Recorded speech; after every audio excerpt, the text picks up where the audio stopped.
What's up my friends? This is how you can see not the new Veteran Lynx, but I got the chance to test ride it and film some B-roll for it, which you will see in this video. And I just want to give you my first impressions about this wheel. I sadly didn't have the time to film a proper first impressions video, that's why you will have the B-roll. I also broke my microphone wire, I just have this one right now, so I can't really use this Insta360 with the microphone and film. So I figured the B-roll would be the best option. This thing is just filming for microphone purposes. I might check out the Lynx again next week when we will go off-roading in Taiwan in Taichung. Eric is supposed to join as well and he will bring the Lynx. But for now, since there's no purpose of filming outside, let's go inside and check out the B-roll. Welcome inside. First I want to talk about the specs, but I don't want to get lost in the specs, but here are the most important ones for me. The fast Ace 90mm suspension comes in 3 different options, and the interesting one is the 70-pound option because you will not find it on the SS, and that makes the Lynx the, in theory, better wheel for heavier riders. We got the highest voltage ever seen in a wheel, which might be concerning, which might be good, because more voltage means less amps, which should lead to a more energy efficient wheel. It comes with a 2.7 kWh battery, which should give you around 100 kilometers of range, but that obviously always depends on your riding style and your weight. You can charge the wheel with up to 15 amps, but it just comes with a 5 amp charger, and that might be a little problematic if you already have a fast charger, because most of the fast chargers which I've seen will not go to 151 volts, and that means you can't charge your wheel with your current fast charger if you have one. And now things are getting a little bit more interesting because the wheel weighs 40 kilograms like the pattern, but it's a bigger wheel with a bigger battery. Leaperkim has also finally a smart BMS in the wheel to read out more information about the wheel, and you can check the batteries more precisely. And the wheel is also supposed to not be able to cut out when the holo sensor fails, but we will see about that. So what are my thoughts?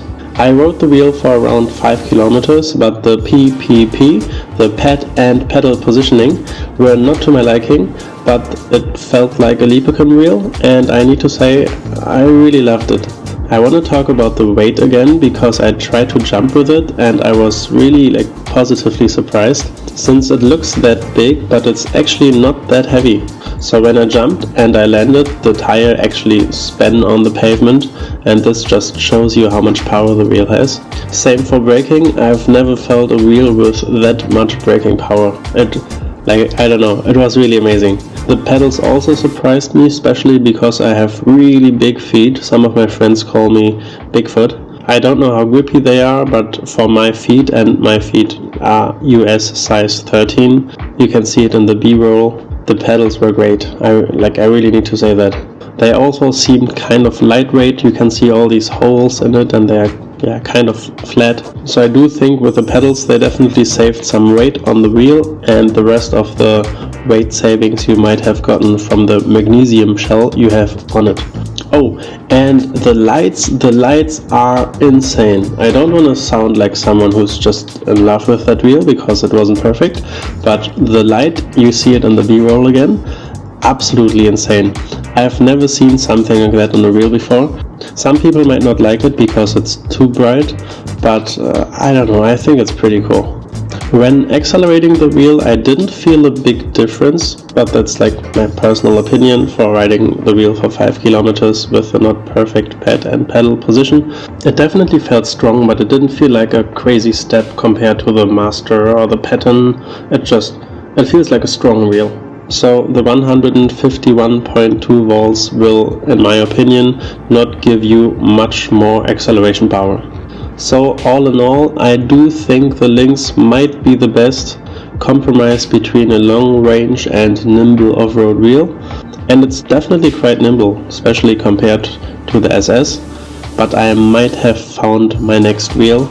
Not for 4,000 euros though, it's quite expensive in Europe.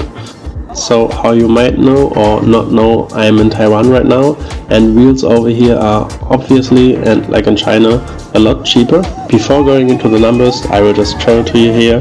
90,000 NTD compared to 139,000 NTD. And since I'm in Taiwan for another month and the price difference is like 30%, I'm thinking about buying the wheel, but I'm not sure yet. I obviously need to see how much shipping is, but the price difference between China or Taiwan and Europe is just insane. I hope this video was okay with just like showing you some b-roll. Let me know what you think about the wheel, guys. Are you excited for it? Thank you so much for watching and see you soon.